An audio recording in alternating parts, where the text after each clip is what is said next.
Hi friends, everybody good afternoon. Now in this session I am going to explain you the topic plant growth regulators or plant growth substances. What are plant growth substances?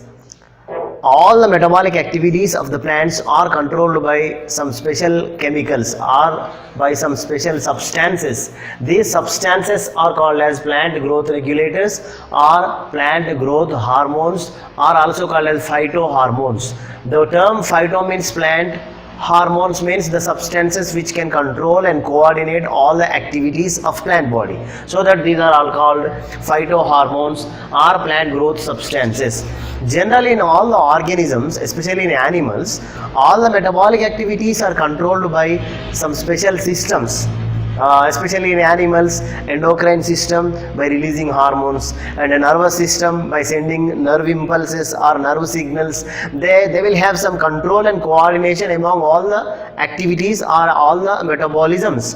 But in plants, how all the metabolisms are coordinated and how all the metabolic activities are controlled. There is no specific system for controlling and coordinating all the metabolic activities in plant body, but some substances are present. There is no special system for having control and coordination on all the systems in plant body, but the plants have some substances, especially they involve in the process of control and coordination of all metabolic activities. The substances which involve in control and coordination of all metabolic activities are called as plant growth substances or plant growth regulators or phyto hormones. And what are the substances which involve in regulating the functions? The phyto hormones are of 5 kinds in plant body. They are auxins and cytokinins and gibberellins and abscisic acid and ethylene. Auxins, cytokinins, gibberellins, abscisic acid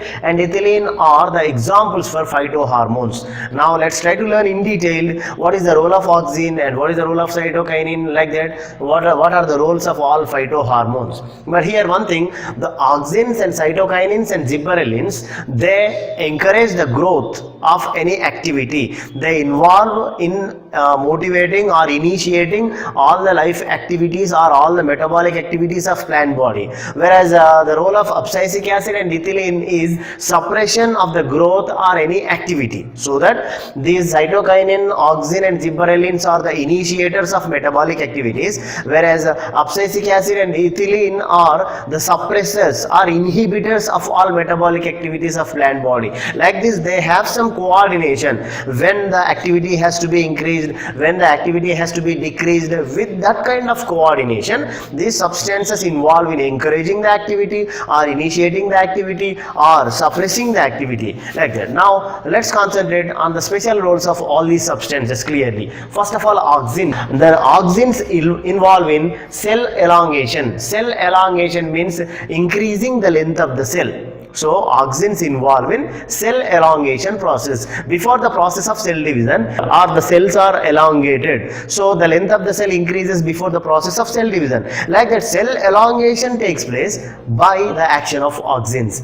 And auxins also involve in differentiation of shoots and roots.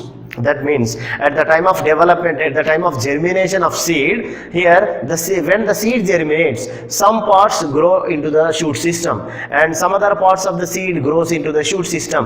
Like that, roots and shoots are differentiated. That means there is a clear-cut division of roots and shoots. Like that, differentiation of shoots and roots is initiated or controlled by auxins. And next one, auxins also involve in phototropism.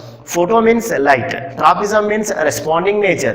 Plants do respond towards sunlight. Wherever the direction in which the sunlight coming, in that direction the plants try to bend. So plants simply respond towards sunlight. Responding towards sunlight is phototropism. This phototropism is controlled by auxins. So these are the functions of auxins. And next, what are the functions of cytokinins?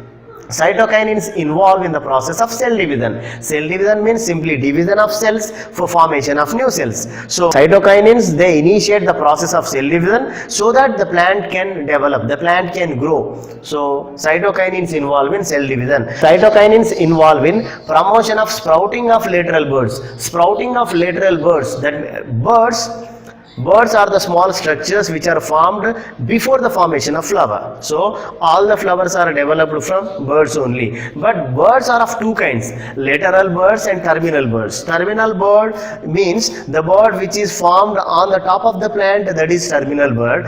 In the lateral sides, especially in the branches, they are called lateral buds. So lateral buds development takes place by cytokinins.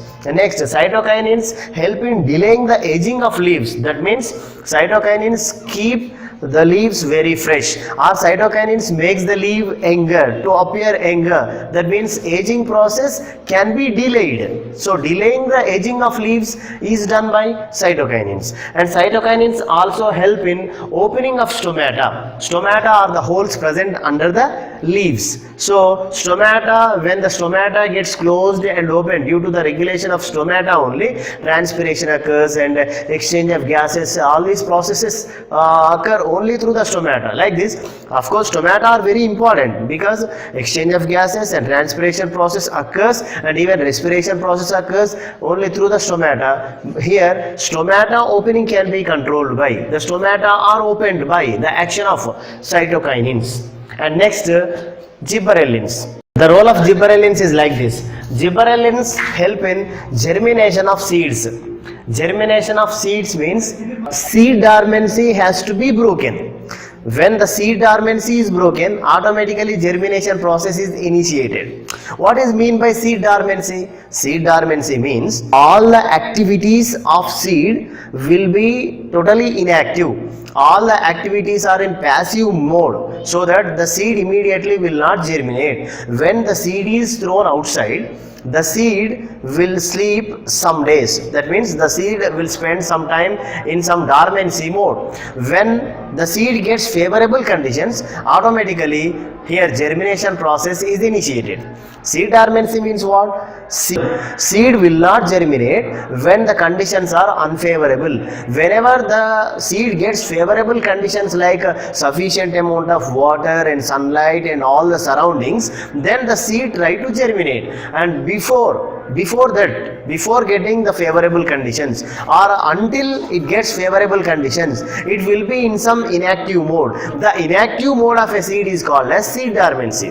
When the seed dormancy is broken, then the seed germination is started. Here, gibberellins involve in germination of seed. That means they involve in breaking the dormancy of seeds. So gibberellins break the dormancy of the seed, break the dormancy of the birds also, so that they initiate the germination of seeds, or they initiate the sprouting of birds. So here, birds will not sprout. That means birds will not develop into flowers, or the seeds will not develop into new plants when the conditions are unfavorable. This is called as dormancy. The dormancy of seeds and birds is broken, then the germination process or sprouting of birds is started by gibberellins. And gibberellins also help in elongation of stems. The length of the stem increases because of the actions of gibberellins. So gibberellins motivate vertical growth of plant is controlled or is initiated by gibberellins. And also these gibberellins help in development of fruits. They encourage the development of fruit. Gibberellins help in germination of seeds and sprouting of birds and elongation of stems and stimulation of flowering and development of fruit and breaking the dormancy of seeds and birds. Like this, gibberellins involve in so many activities. And next plant growth hormone or phytohormone is abscisic acid. And abscisic acid helps in closing of stomata. Here cytokinins help in opening of stomata, whereas abscisic acid helps in closing of stomata. When the conditions are unfavorable, when the content of water is less inside the plant body, then the stomata gets closed. So this action of abscisic acid is against the action of cytokinin. Like this is what some coordination. Whenever the action is required, that particular kind of hormone gets activated. When the action is not required and other kind of hormone gets activated and suppresses that activity, all these activities are going on with some coordination. And next, abscisic acid initiate the dormancy of the seeds. Here gibberellins break down the seed dormancy, but abscisic acid initiates seed dormancy. When the conditions are unfavorable to the seed, seed dormancy is initiated by abscisic acid. When the conditions are favorable to the seed dormancy is broken and germination is initiated by gibberellins. Like this. So abscisic acid involves in closing of stomata and initiates seed dormancy, and it promotes the aging of leaves. Cytokinins stops the aging of leaves. That means cytokinins make the leaves to appear fresh. Cytokinins increases the lifespan of the leaves. That means they become younger, they look young. But when when the water may not be sufficient to the plant, or the lifespan of leaf may get completed, by that time here abscisic acid gets activated. It initiates promoting the aging of leaves. Like this, abscisic acid has the following roles. And next one, ethylene. Ethylene also one kind of phytohormone. Ethylene involves in ripening of fruits. The ripening of fruits. And next one, ethylene involves in the development of lateral growth of stem. That means lateral growth means if the stem grows horizontally.